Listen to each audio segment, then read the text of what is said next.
Hey les bambing, j'espère que vous allez bien, en tout cas moi ça va nickel. On se retrouve aujourd'hui pour une nouvelle vidéo sur la Ligue 1, la Ligue 2 et la Serie A.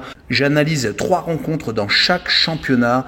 En Ligue 1, il y aura Lille contre Nantes, Strasbourg contre le Paris Saint-Germain et Rennes contre Monaco, la lutte pour la 4e place. En Ligue 2, Sochaux contre Metz, Bastia contre Le Havre et Annecy contre Bordeaux, la lutte pour monter en Ligue 1 et bien entendu pour ne pas descendre en National.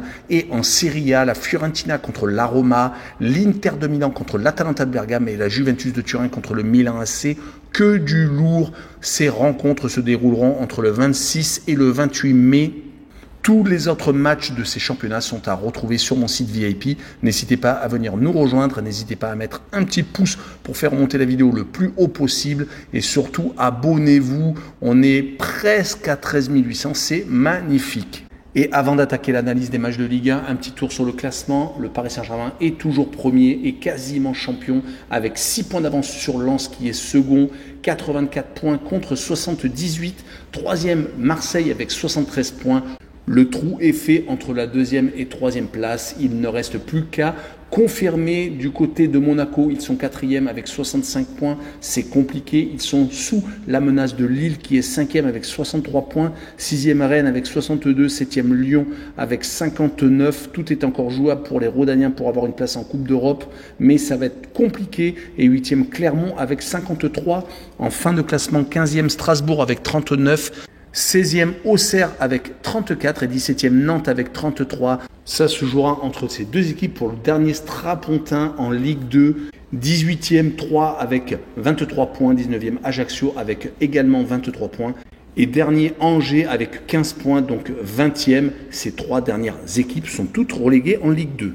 Et on attaque avec Lille contre Nantes. Ces deux équipes ont tous les deux un objectif. Du côté lillois, c'est d'être en Ligue Europa cette saison, donc pourquoi pas griller la politesse à Monaco. Du côté des Nantais, par contre, c'est pour ne pas descendre en Ligue 2. Ils sont actuellement avec 1 point de retard sur Auxerre qui est 16e. Donc tout est encore jouable, mais il va falloir resserrer les boulons car du côté nantais, ils ne gagnent plus depuis très longtemps. Leur dernière victoire était en Coupe de France contre Lyon le 5 avril. Par contre, en championnat, il faut remonter vraiment très loin. C'était contre Lorient le 12 février, donc cela fait plus de 3 mois qu'ils n'ont pas gagné. Même s'ils ont remporté des matchs de prestige en Coupe de France contre Lens et contre Lyon, ils n'ont malheureusement pas gagné le trophée contre Toulouse, ayant perdu 5-1 en finale. En bref, rien de positif actuellement. Leurs derniers matchs à l'extérieur se sont soldés par 3 défaites et 2 matchs nuls. Ils ont réussi à accrocher un but partout à Lyon, c'était en mars, et un 0-0 à Toulouse. C'est peut-être sur ce type de résultat qu'ils doivent s'accrocher pour avoir une chance encore à Lille. Mais du côté lillois, on est ultra motivé. Ils viennent de s'imposer contre Marseille 2-1 le week-end dernier. Ils restent sur une défaite, 2 victoires et 2 matchs nuls sur les 5 derniers matchs de championnat. Mais ils restent surtout sur 4 succès consécutifs à la maison contre Lorient, Montpellier, Ajaccio et Marseille. Mon pronostic sera donc une victoire de Lille 2-0 et je verrai les deux équipes ne pas marquer avec une cote à 1,83. On poursuit avec Strasbourg contre le Paris Saint-Germain. Les Strasbourgeois sont 15e avec 39 points, 6 points d'avance sur le premier relégable avec un goal average franchement meilleur. Donc théoriquement, ça devrait passer ce week-end même s'ils s'inclinent contre le Paris Saint-Germain. Il faudrait que Nantes et Auxerre gagnent leurs 2 matchs et mettent 2 gros cartons et que de son côté Strasbourg s'écroule totalement.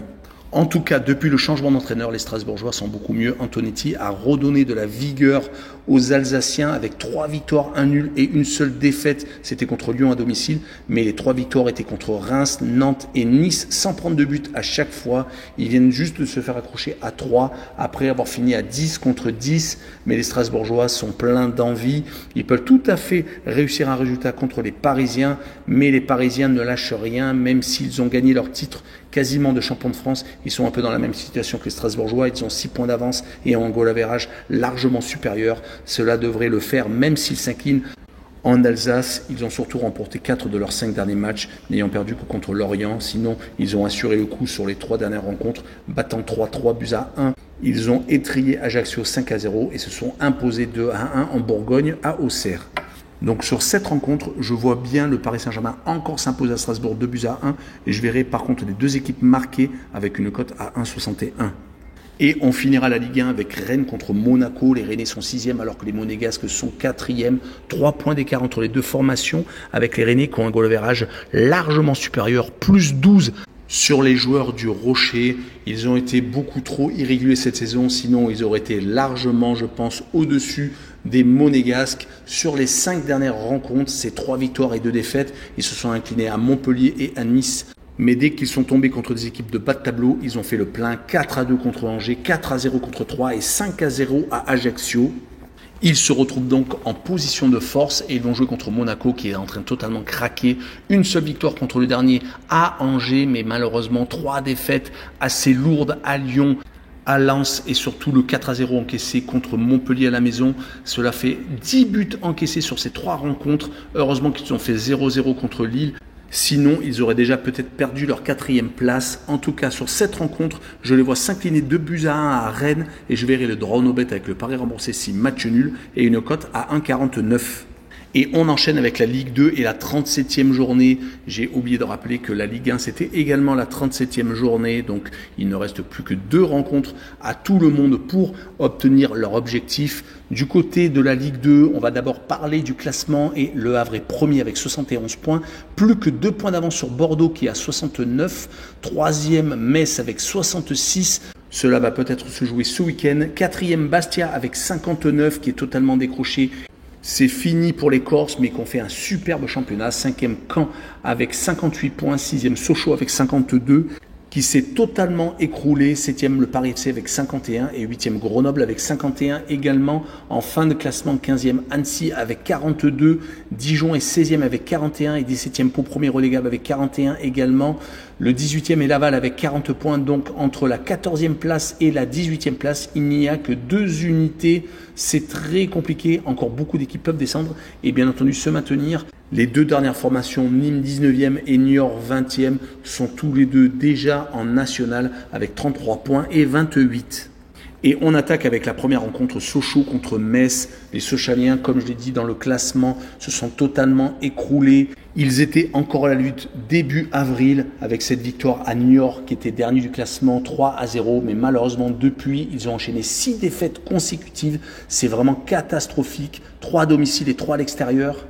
Mais le problème est qu'ils jouent en plus contre une équipe qui joue la montée, c'est-à-dire Metz, qui n'a plus perdu depuis très longtemps. C'était un déplacement au Havre, c'était courant octobre. Depuis, ils enchaînent les matchs nuls et les victoires. Ils viennent de faire 1 but partout à Guingamp. Et sur les 5 derniers matchs de Ligue 2, c'est 3 victoires et 2 matchs nuls.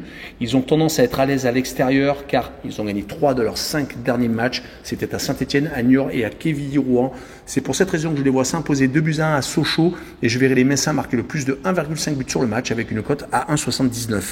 Et on poursuit avec un des chocs de cette journée, Bastia contre Le Havre. Comme je vous l'ai dit lors de l'énoncé du classement, Bastia est 4e, n'a plus rien à jouer car ils sont beaucoup trop loin des places pour l'accessit en Ligue 1. Mais ils ont fait une très belle saison car Bastia, rappelons-le, est promu. Il reste sur 2 victoires consécutives contre Niort et un 6-2 mis à Pau.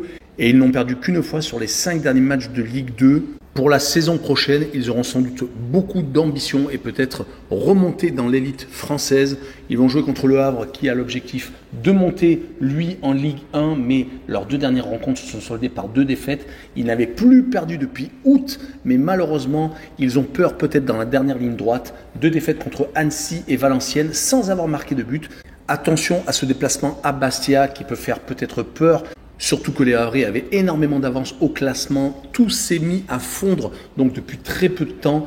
Il va falloir donc au moins assurer le point du match nul. Et c'est ce que je vois. Je vois un but partout à Bastia. Et je vois le home no bet par contre. Car Bastia risque peut-être d'être un petit peu favori. Surtout sur les derniers résultats. Avec le home no bet et le match non remboursé. 6 victoires des Corses à la maison. Avec une cote à 1,92. Et on finira la Ligue 2 avec Annecy contre Bordeaux. Annecy ne veut pas descendre. Ils n'ont qu'un point d'avance sur Pau qui est premier relégable. Alors que Bordeaux de son côté veut absolument remonter. C'est limite un miracle qui se retrouve dans cette position.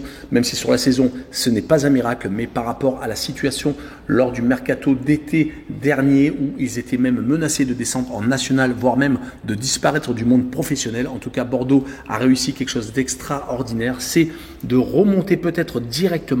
Ils n'ont que 2 points de retard sur le premier et ont 3 points d'avance sur Metz avec le même goal average par contre par rapport aux Lorrains. Attention donc à ce déplacement en Haute-Savoie. Du côté d'Annecy, c'est 4 matchs sans défaite. Ils se sont ressaisis au bon moment car après la qualification à Marseille en quart de finale de la Coupe de France au pénalty, ils avaient enchaîné les revers. Ce rebond arrive donc au bon moment. Une victoire contre Le Havre et 3 matchs nuls contre Quevilly-Rouen, Dijon et Niort. Mais cela sera-t-il suffisant contre Bordeaux qui est très à l'aise ces derniers temps, qui a gagné 4 de ses 5 derniers matchs avec un match nul seulement contre Quevilly-Rouen, sinon 4 victoires contre Grenoble, Valenciennes, Caen et Laval. Ce qui est le plus marquant, c'est surtout 5 clean sheets consécutifs.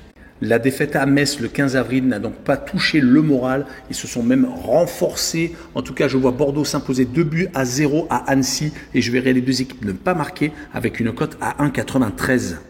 Et on finira avec la 37e journée de Serie A avec les 3 rencontres que je vous ai énoncées en début de vidéo. Et on commencera par la Fiorentina contre l'AS Roma. La Fiorentina vient de perdre la finale de la Coupe d'Italie hier soir contre l'Inter de Milan, 2-1. Il menait pourtant 1-0, mais Lautaro Martinez a inversé la tendance. Les Florentins sont encore qualifiés pour la finale de la Ligue Europa Conférence qui joueront contre West Ham.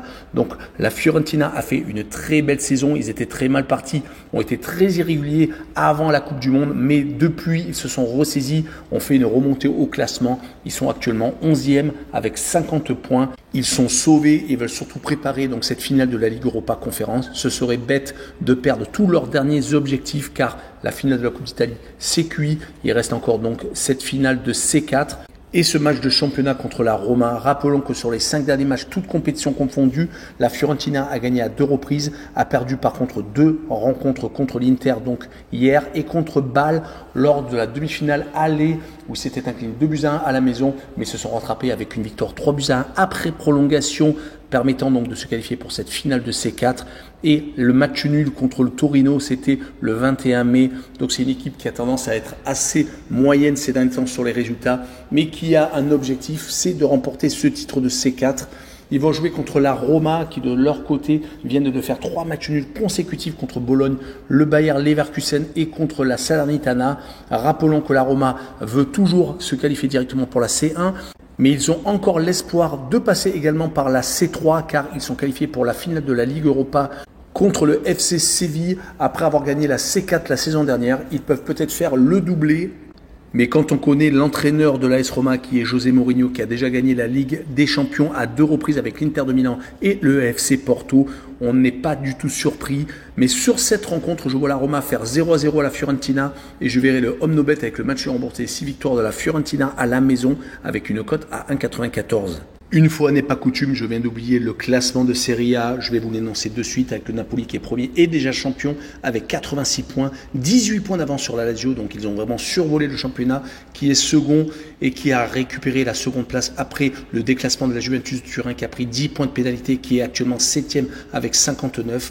Donc sur le podium, il y a encore l'Inter de Milan qui est 3e avec 66, 4e le Milan AC avec 64, 5e l'Atalanta de Bergame avec 61, 6e l'AS Roma avec 60. Donc tout va se jouer entre ces équipes pour avoir les derniers strapontins pour une Coupe d'Europe. En fin de classement, 15e la Salernitana avec 39 points, 16e Lecce avec 33, 17e la Spezia est premier non relégable avec 31 points, 18e le Hellas Vérone avec 30 points qui est pour l'instant donc le premier relégable, 19e la Cremonese avec 26 points qui est donc déjà relégué en Série B, et dernier la Sampdoria de Gênes 20e avec 18 points qui a totalement été largué cette saison. Et on enchaîne avec la deuxième rencontre, l'Inter de Milan contre l'Atalanta de Bergame. L'Inter est 3e alors que l'Atalanta est 5e, 5 points d'avance pour les interistes. Cette rencontre peut donner encore de l'espoir aux Bergamasques de se qualifier pour la Ligue des Champions, car une victoire pourrait leur permettre de recoller à l'AC Milan, voire de se rapprocher de l'Inter. En tout cas, du côté Nerazzurri, beaucoup de points positifs. Une victoire en Coupe d'Italie, comme je l'ai dit un peu plus tôt, contre la Fiorentina, c'était hier. Ils sont également qualifiés pour la finale de la Ligue des Champions. Leur 5e contre Manchester City, ça va être très compliqué, mais l'Inter est sur une très bonne dynamique. 4 victoires et une seule défaite sur les 5 derniers matchs, toutes compétitions confondues. La seule défaite était à Naples, 3-1, mais ils étaient revenus à 1 but partout. Dans les 10 dernières minutes, ils ont craqué malheureusement. Mais sans doute que cette finale de Coupe d'Italie était déjà dans leur tête. Rappelons qu'en demi-finale de la C1, ils ont éliminé le Milan AC, leur meilleur ennemi, gagnant à l'aller et au retour sans discussion. Lors de cette rencontre contre l'Atalanta, ils vont sans doute présenter le trophée de la Coupe d'Italie. Donc cela va être sans doute une rencontre festive. Du côté de l'Atalanta de Bergame, ils viennent de battre le Hellas Vérone dernièrement, mais ils avaient perdu 2 fois consécutivement contre la Juve et à la Salernitana, perdant du terrain sur les 2 clubs milanais. Sur les 10 derniers matchs, toutes compétitions confondues, ils ont gagné à 6 reprises, ont perdu 3 fois et ont fait un match nul contre la Fiorentina. Mon pronostic sur cette rencontre sera une victoire de l'Inter de Milan 3-1 et je verrai le plus de 2,5 buts sur le match, une cote à 1,71. Et on finira avec la Juventus de Turin contre le Milan AC, une rencontre très importante pour les 2 formations. La Juve a pris donc 10 points de pénalité en appel après en avoir pris 15. Ils avaient récupéré leur seconde place, mais malheureusement, donc avec ces 10 points, ils sont redescendus au 7e rang, mais ont encore de l'espoir pour avoir une place en Coupe d'Europe. Ils peuvent bien entendu récupérer des places en Ligue Europa, voire en Ligue Europa Conférence, voire même en Ligue des Champions. Ils n'ont que 5 points de retard sur l'AC Milan, leur adversaire du soir, mais depuis 2 rencontres, ils ont tendance à s'écrouler un petit peu. 4-1 à Empoli et une élimination en Ligue Europa contre le FC Séville. Après avoir fait un but partout au match aller, ils se sont inclinés 2-1 après prolongation lors de la demi-finale retour. Ils étaient pas si mal que ça en championnat. Sur les 5 dernières rencontres de Serie A, ils n'avaient perdu qu'à une seule reprise, donc lors de la dernière journée, avaient gagné 3 fois contre Lecce, l'Atalanta et la Cremonese, et avaient fait un but partout à Bologne. Donc cette rencontre contre l'AC Milan est très importante. Du côté du Milan, ce n'est pas obligatoirement la super joie, même s'ils viennent de remporter une victoire 5-1 contre le dernier lors de la dernière journée. C'est surtout la défaite en demi-finale de la Coupe d'Europe contre l'Inter de Milan qui a fait énormément de mal, perdant à l'aller et au retour sans discussion. Ce retour au premier plan avec le titre de champion d'Italie la saison dernière n'a peut-être pas été totalement digéré. Ils sont pour l'instant 4e et sont encore qualifiés pour la prochaine Ligue des Champions. C'est peut-être le seul point positif. Mon pronostic sera tout de même une victoire de la Juve 2-1 à la maison avec la double chance 1N et une cote à 1,42. Voilà, on en a fini avec cette vidéo. N'hésitez pas à venir nous rejoindre. Ciao les bambins!